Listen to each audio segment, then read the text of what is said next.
Do you want to go incognito and you don't want to tell people you're online?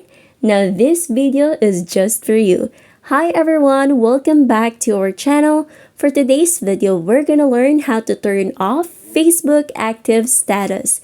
It's super easy, so let's get into it. Now the first thing that we need to do is open the Facebook app on our phone.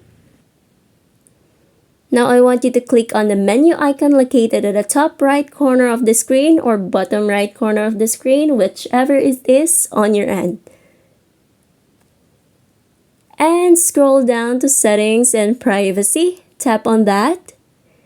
And click on Settings.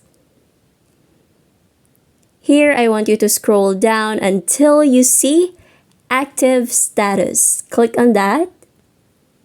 And you just need to toggle it off. Confirm by clicking on Turn Off.